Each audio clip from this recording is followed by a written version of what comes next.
عبداللہ ابن مسعود سے نبی ایک وسلم کا یہ ارشاد نقل ہوا ہے، ان المرأۃ عورۃ، عورت چھپا کر رکھنے کی چیز ہے۔ ان المرأۃ عورۃ فاذا خرجت، جب وہ گھر سے نکلتی ہے، استشرفها شیطان، اب شیطان جو ہے اس کو تاک میں رکھتا ہے۔ واقرب ما تکون بروحة ربها وهي في قعر بیتها، وہ اپنے رب کی رحمت سے قریب ترین ہوتی ہے جبکہ اپنے گھر کے بھی کسی اندرونی حصے میں۔ اسی لیے فرمایا مردوں کے لیے مسجد میں نماز افضل 28 گنا، اور عورت کے لیے گھر کی نماز مسجد سے افضل، گھر کے صحن کی مسجد سے افضل، دالان کی صحن سے افضل، کمرے میں اس سے افضل، اور کمرے کی کوئی بغلی کوٹھڑی ہے تو اس میں سب سے افضل۔ یہ احادیث نبی اکرم صلی اللہ علیہ وسلم۔ عبداللہ ابن احمد ابن حنبل نے زوائد الزہد میں اور ابن ابی شیبہ نے، ابن سعد نے اپنی کتابوں میں مسروق کی روایت نقل کی ہے کہ حضرت عائشہ جب تلاوت قرآن کرتے ہوئے اس آیت پر پہنچتی تھی وَقَرْنَ فِي بُيُوتِكُنَّ، تو بے اختیار رو پڑتی تھی۔ قرآن کہتا ہے اپنے گھروں میں رہو۔ حضرت عائشہ نے شہادت عثمان کے بعد باہر نکل کر لشکر کی قیادت کی، پھر ساری عمر افسوس تھا کہ میں نے غلط کہا۔ حافظ ابو بکر بزار حضرت انس سے روایت کرتے ہیں کہ عورتوں نے حضور سے عرض کیا کہ ساری فضیلت تو مرد لوٹ کے لے گئے، وہ جہاد کرتے ہیں، خدا کی راہ میں بڑے بڑے کام کرتے ہیں، ہم کیا عمل کریں کہ ہمیں بھی مجاہدین کے برابر اجر مل سکے؟ جواب میں آپ نے فرمایا من قعدت منکن فی بیتہا فإنہا تدرک عمل المجاہدین، تم میں سے جو شخص اپنے گھر میں بیٹھی رہے گی وہ مجاہدین کا اجر حاصل کرے۔ یہ ایک ہوا کا رخ ہے، بتایا جا رہا ہے، یہ نظام ہے جس کو اس شکل میں دیا جا رہا ہے۔ اب آئیے سورہ نور کی طرف۔ یا ایھا الذین آمنوا لا تدخلوا بیوتا غیر بیوتکم حتی تستأنسوا وتسلموا علی اہلها ذالکم خیر لکم لعلکم تذکرون۔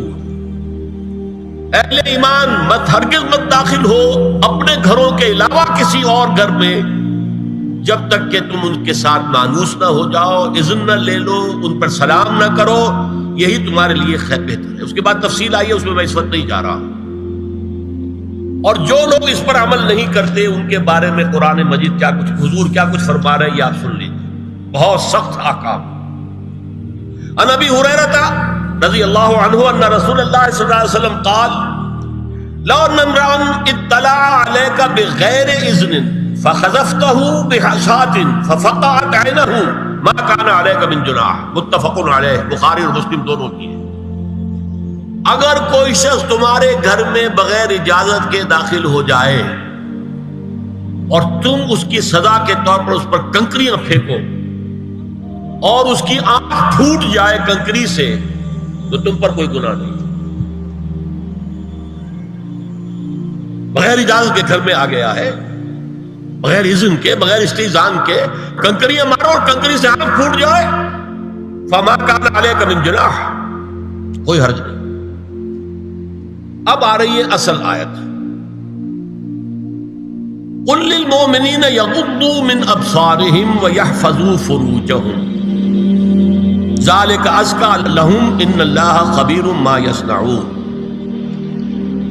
وقل للمؤمنات یغضضن من ابصارہن ویحفظن فروجہن ولا یبدین زینتہن الا ما ظہر منها وَلْيَضْرِبْنَ بِخُمُرِهِنَّ عَلَى جُيُوبِهِنَّ وَلَا يُبْدِينَ زِينَتَهُنَّ إِلَّا لِبُعُولَتِهِنَّ أَوْ آبَائِهِنَّ أَوْ آبَاءِ بُعُولَتِهِنَّ أَوْ أَبْنَائِهِنَّ أَوْ أَبْنَاءِ بُعُولَتِهِنَّ أَوْ إِخْوَانِهِنَّ أَوْ بَنِي إِخْوَانِهِنَّ أَوْ بَنِي أَخَوَاتِهِنَّ أَوْ نِسَائِهِنَّ أَوْ مَا مَلَكَتْ أَيْمَانُهُنَّ أَوِ التَّابِعِينَ غَيْرِ أُولِي الْإِرْبَةِ مِنَ الرِّجَالِ أَوِ الطَّفْلِ الَّذِينَ لَا يَظْهَرُوا عَلَى عَوْرَاتِ النِّسَاءِ وَلَا يَضْرِبْنَ بِأَرْجُلِهِنَّ لِيُعْلَمَ مَا يُخْفِينَ مِنْ زِينَتِهِنَّ وَتُوبُوا إِلَى اللَّهِ جَمِيعًا أَيُّهَا الْمُؤْمِنُونَ لَعَلَّكُمْ تُفْلِحُونَ۔ یہ لمبی آیت ہے۔ اہل ایمان، اے نبی کہہ دیجئے اہل ایمان مردوں سے اپنی نگاہیں نیچی رکھا کریں، اور اپنی شرمگاہوں کی حفاظت کریں، یہی ان کے لیے زیادہ پاکیزہ عمل ہے۔ ان اللہ خبیر بما یصنعون، اور جو کچھ وہ کر رہے ہیں اللہ اس سے واقف ہے۔ وقل للمؤمنات یغضضن من ابصارہن، اور مومن عورتوں سے بھی کہہ دیجئے کہ وہ اپنی نگاہیں جو ہے نیچی رکھا کریں، ویحفظن فروجہن، اپنی شرمگاہوں کی حفاظت کریں، ولا یبدین زینتہن الا ما ظہر منہا، اور اپنی زینت کو ظاہر نہ کیا کریں سوائے اس کے کہ جو بالکل ظاہر ہو جائے۔ قل للمؤمنین یغضوا من ابصارہم ویحفظوا فروجہم ذلک ازکی لہم ان اللہ خبیر بما یصنعون۔ نوٹ کر لیجئے کہ یہ کہاں ہو رہا ہے؟ گھر میں داخلے کے بعد۔ گھر میں داخلہ اجازت سے، اور داخلہ ہوگا صرف محرموں کا، گھر کے اندر جو ہے وہ نامحرم تو نہیں آئے گا، یہ میں آگے بیان کر رہا ہوں۔ وَقُلْ لِلْمُؤْمِنَاتِ يَغْضُضْنَ مِنْ أَبْصَارِهِنَّ وَيَحْفَظْنَ مِنْ فُرُوجِهِنَّ، اور کہہ دیجئے مومن عورتوں سے بھی کہ وہ بھی اپنی نگاہیں جھکا کر رکھیں اور اپنی شرمگاہوں کی حفاظت کریں۔ وَلَا يُبْدِينَ زِينَتَهُنَّ إِلَّا مَا ظَهَرَ مِنْهَا، محرموں سے پردہ کیا ہے؟ محرموں سے، اس کا نام ستر ہے۔ عورت کا پورا جسم ستر ہے سوائے چہرے کی ٹکیا اور یہ ہاتھ اور یہ پاؤں، بس۔ کیا مطلب ہے؟ بھائی بھی نہیں دیکھ سکتا بہن کے جسم کا کوئی اور حصہ، باپ بھی نہیں دیکھ سکتا بیٹی کے جسم کا کوئی حصہ، یہ ستر ہے۔ ستر محرموں سے پردہ ہے۔ وَلْيَضْرِبْنَ بِخُمُرِهِنَّ عَلَى جُيُوبِهِنَّ، یہ بھی گھر کے اندر کی بات ہو رہی ہے، کیونکہ میں پہلے بتا چکا ہوں جلباب ہوتا تھا جب گھر سے باہر نکلتی تھی عورت، تو وہ اپنی چادر لپیٹتی تھی اپنے گرد، چہرہ نہیں ڈھانپتی تھی، صرف چہرے کا حکم دیا گیا اس کے ضمن میں۔ وہ سورہ احزاب کی آیت ہے، وہ رہ گئی، وہ میں بیان کروں گا۔ اور خمار اوڑھنی ہوتی تھی جو گھر میں اوڑھتی تھی۔ گھر میں ظاہر بات ہے کہ جلباب تو نہیں لیا جا سکتا، آخر گھر کا کام کاج کرنا ہے، ہلکی سی اوڑھنی وہ گھر میں، لیکن فرمایا وَلْيَضْرِبْنَ بِخُمُرِهِنَّ عَلَى جُيُوبِهِنَّ، اور انہیں چاہیے کہ اپنی اوڑھیوں کے، بکل اوڑھنیوں کے اپنے سینوں کے اوپر، گریبانوں کے اوپر بھی مار لیا کریں۔ اب اس کے بعد فرمایا وَلَا يُبْدِينَ زِينَتَهُنَّ إِلَّا لِبُعُولَتِهِنَّ، اب یہاں یہ زینت کا لفظ آ رہا ہے چہرے کے، اور چہرے ہی میں کچھ سنگھار بھی ہوتا ہے۔ اب ان کے لیے کہا گیا کہ چہرے کی زینت، اور چہرے کے اوپر اگر کوئی بناؤ سنگھار ہے، زیور ہے، تو اس کی زینت نہ ظاہر کریں، مگر اب یہ یہاں تفصیلی آئی ہے، جو محرم ہے ان کی تفصیل۔ تو فرمایا کن کے سامنے ظاہر کر سکتی ہے؟ الا لبعولتہن، سب سے بڑھ کر تو شوہر، او آبائہن، اور یہ آپ نے باپ، اچھا باپوں میں نوٹ کی نہیں، باپ حقیقی ہو، اخیافی ہو، اللاتی ہو یا رضاعی ہو، یہ چاروں قسم کے باپ اس میں شامل ہیں۔ جس عورت نے دودھ پلایا تھا اس کا شوہر بھی باپ بن گیا۔ او آبائے بعولتہن، اپنے شوہروں کے باپ، یا ابنائہن، ان کے اپنے بیٹے، بیٹوں میں بھی آئیں گے چاروں، اللاتی، اخیافی، عینی اور رضاعی۔ او ابنائے بعولتہن، اور اپنے شوہروں کے بیٹے، ہو سکتا ہے شوہروں کی اور بیویاں بھی ہوں، تو ان کے بیٹے بھی، جو ستیلے بیٹے ہیں وہ بھی محرم، ان سے کسی شکل میں کبھی شادی نہیں ہو سکتی۔ او اخوانہن، یا ان کے بھائی، او ابنائہن، یا اپنے بیٹے، او ابنائے بعولتہن، یا اپنے شوہروں کے بیٹے، او اخوانہن، یا اپنے بھائی، او بنی اخوانہن، یا اپنے بھائیوں کے بیٹے، او بنی اخواتہن، اپنا بھتیجا، اپنا بھتیجا، شوہر کا بھتیجا نہیں، اپنا بھتیجا محرم ہے، اپنا بھانجا محرم ہے، شوہر کا بھانجا محرم نہیں ہے۔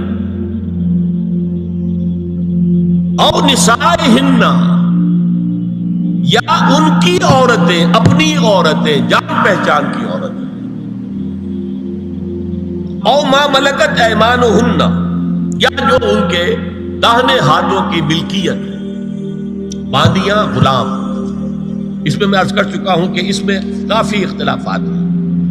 یہ بھی ہے کہ اس سے مراد صرف باندیاں ہیں، غلام مرد ہیں، یہ بھی ہے کہ مرد بھی ہے، اور یہ بھی ہے کہ مرد جب تک کہ وہ بالغ ہو۔ لیکن میں اس بحث میں یہاں نہیں جانا چاہتا، یہ پھر فقہ کی بحث ہو جائے گی۔ اب التابعین غیر اولی الارباح، کچھ ایسے لوگ بھی ہوتے ہیں، کوئی کسی کے گھر میں کوئی اندھا آدمی رہ رہا ہے یا کوئی اور کسی وجہ سے کوئی مریض ہے، اسے آپ نے بنا دے رکھی ہے، انہیں عورتوں سے کوئی سروکار نہیں ہوتا. اب الطفل الذین لم یظہروا علی عورات النساء، یا وہ بچے کہ جن پر ابھی عورتوں کے پوشیدہ حالات واضح ہی نہیں ہے، پتہ ہی نہیں ہے انہیں، ابھی انہیں جنس کا کوئی احساس ہی نہیں. یہ ہے فہرست جو دی گئی ہے کہ جن کے سامنے عورت کھلے چہرے کے ساتھ اور اپنی جو اضافی زینت بھی ہو، کوئی زیور وغیرہ یا کوئی بھی سرما وغیرہ ڈالا ہوا ہے یا کوئی سرخی کو لگائی ہے معمولی سی، تو اس کے ساتھ آ سکتی ہے. اور یہ وہ رشتے ہیں کہ جن سے کسی حالت میں بھی نکاح نہیں ہو سکتا. آگے سنیے، وَلَا يَضْرِبْنَ بِأَرْجُلِهِنَّ لِيُعْلَمَ مَا يُخْفِينَ مِنْ زِينَتِهِنَّ، اور چلتے ہوئے اپنے پاؤں زور سے نہ مارے کہ ان کی زینت ظاہر ہو جائے. اگر کوئی پازیب پہنی ہوئی ہے، کوئی جھنجھنو وغیرہ ہے، تو اب اگر پاؤں مار کر چلے گی تو خواہ ذہن جائے گا بیٹھے ہوئے کا کہ کوئی خاتون جا رہی ہے. یہاں تک اس کے علاوہ یہ بھی ہے، تعطر کے بارے میں فرمایا ہے کہ اگر عطر لگا کر کوئی عورت گھر سے نکلی ہے، اذا استعارت المرأة فمرت على القوم ليجدوا ريحها فهي كذا وكذا قال قولا شديدا. اس ابو داؤد کی روایت حضور نے فرمایا جب کوئی عورت عطر لگا کر خوشبو لگا کر نکلتی ہے کہ لوگ اس کی خوشبو سونگیں یا اس کو اوپر مطلع ہو جائیں تو ایسی ہے ایسی ہے. بہت سخت الفاظ حضور نے استعمال کیے کہ جس کو راوی نے نقل نہیں کیا. عورت کے لیے خوشبو، عورت کی آواز کا پردہ ہے. اب دیکھیے کس حد تک نماز میں اس وقت عورتیں بھی شریک ہوتی تھی، اگرچہ حضور نے فرمایا مردوں کی صف بہترین سب سے آگے والی ہے اور سب سے بری صف سب سے پیچھے ہے، کیونکہ اس کے پیچھے پھر عورتوں کی صف ہوتی تھی. اور عورتوں کے لیے سب سے اچھی صف سب سے پچھلی والی ہے اور سب سے بری سب سے آگے والی ہے. سب سے آگے والوں کے سامنے پھر مرد ہوتے تھے، ان کی پشت ہوتی تھی. تو اسی طریقے سے اگر غلطی کی ہے تو مرد جو ہے کہے گا سبحان اللہ. امام سے غلطی ہو گئی ہے، مرد کیا کہے گا؟ سبحان اللہ. عورت کیا کرے گی؟ اپنے ایک ہاتھ کے پشت پر اپنا ہاتھ مارے گی، اپنی آواز نہیں نکالنی. آواز کا پردہ،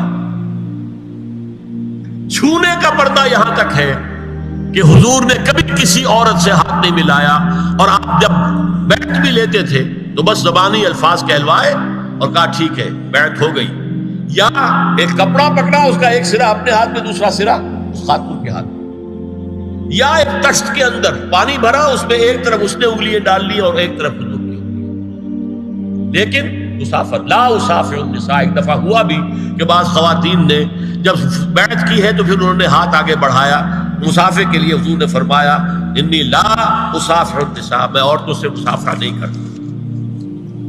یا ایھا النبی قل لازواجک وبناتک ونساء المؤمنین یدنین علیہن من جلابیبہن ذلک ادنی ان یعرفن فلا یؤذین وکان اللہ غفورا رحیما.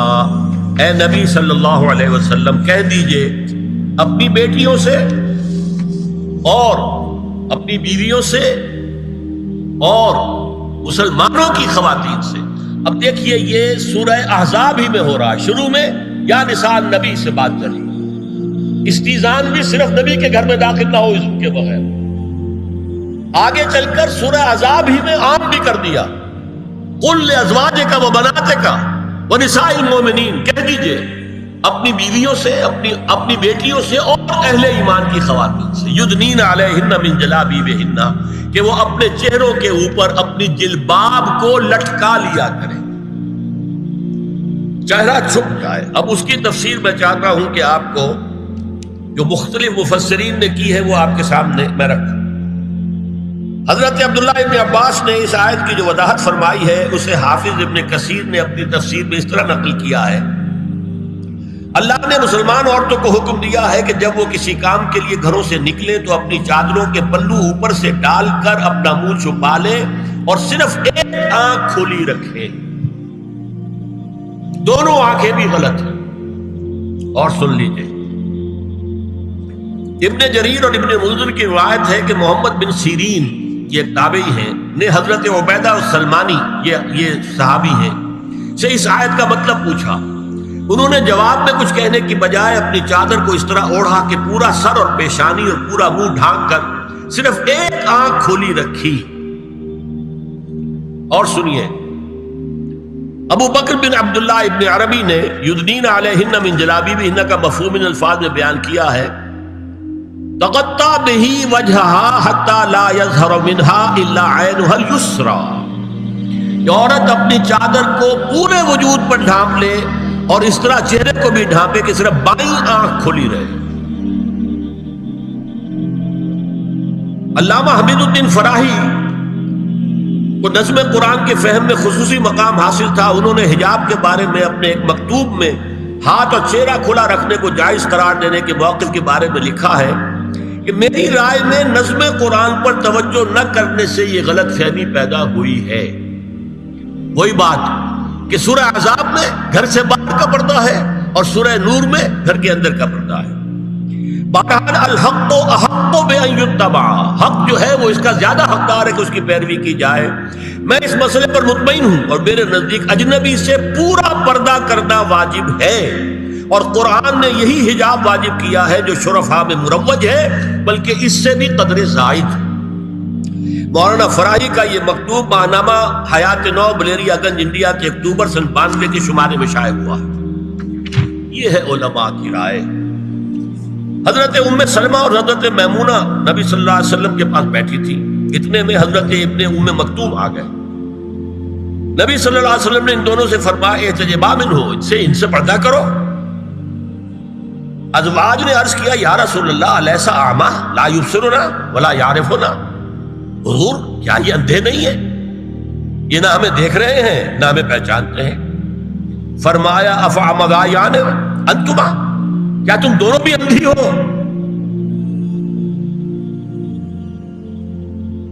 الا تبصران ہی، کیا تم نہیں دیکھ رہی ان کو؟ حضرت ام سلمہ تصریح کرتی ہیں ذالک بعد ان امر بالحجاب، یہ جب حجاب کا حکم آ گیا تھا تب حضور نے پھر یہ حکم دیا. اس کی وجہ کیا تھی؟ حضرت عبداللہ ابن مکتوم کا گھر میں آنا جانا تھا. تو اگرچہ اندھے ہیں لیکن یہ کہ یہ بار بار کا آنا جانا اس سے فتنے کا ایک دروازہ کھل سکتا ہے. اس دروازے کو بند کر دیا گیا. حضرت عائشہ کے پاس ایک نابینا آیا تو انہوں نے اس سے پردہ کیا. کہا گیا کہ آپ اس سے پردہ کیوں کرتی ہیں، یہ تو آپ کو نہیں دیکھ سکتا. جواب میں حضرت ام المومنین نے فرمایا لیکنی انظر الیہ، میں تو اسے دیکھ رہی ہوں نا. اور مرد کو دیکھے. البتہ یہ کہ عام حالات میں آپ بازار میں چل رہے ہیں، عورت جا رہی ہے، کوئی ساتھ باہر نکلنا پڑا ہے، تو اس حالت میں اگر وہ مرد کو دیکھتی ہے تو اس میں در حقیقت وہ فتنہ نہیں ہے کہ جو گھر میں آنے جانے والے لوگ. اب ایک آخری مسئلہ ہے. 2 حدیثیں ایسی ہیں جو میری گفتگو کے خلاف جاتی ہیں اور میں دیانت کا تقاضا سمجھتا ہوں کہ وہ بھی آپ کے سامنے بیان کروں. حضور کے بارے میں یہ معلوم ہے کہ 2 خواتین جو ویسے نامحرم تھیں وہ ان کے سامنے آتی رہیں اور آپ ان سے ملتے رہے. ایک آپ کی سالی حضرت اسماء، حضرت عائشہ کی بہن رضی اللہ تعالی عنہ، اور ایک آپ کی چچا زاد بہن حضرت علی کی بڑی ہمشیرہ حضرت ام ہانی. یہ میں حدیث آپ کو سنا رہا ہوں. بکثرت احادیث سے ثابت ہے کہ حضرت اسماء بنت ابی بکر آپ کے سامنے ہوتی تھی اور آخر وقت تک آپ کے اور ان کے درمیان چہرے اور ہاتھوں کی حد تک کوئی پردہ نہ تھا. حجۃ الوداع نبی صلی اللہ علیہ وسلم کی وفات سے صرف چند مہینے پہلے کا واقعہ ہے اور اس وقت تک بھی یہی حالت قائم رہی. یہ ابو داؤد کتاب الحج. دوسری روایت حضرت ام ہانی رضی اللہ تعالی عنہا جو ابو طالب کی صاحبزادی اور نبی صلی اللہ علیہ وسلم کی چچاداد بہن تھی، آخری وقت تک حضور کے سامنے ہوتی رہیں اور کم از کم منہ اور چہرے کا پردہ انہوں نے آپ سے کبھی نہیں کیا. فتح مکہ کے موقع کا ایک واقعہ وہ خود بیان کرتی ہیں جس سے اس کا ثبوت ملتا ہے. یہ ابو داؤد کی روایت ہے. یہ روایتیں ہیں، میں انہیں تسلیم کرتا ہوں.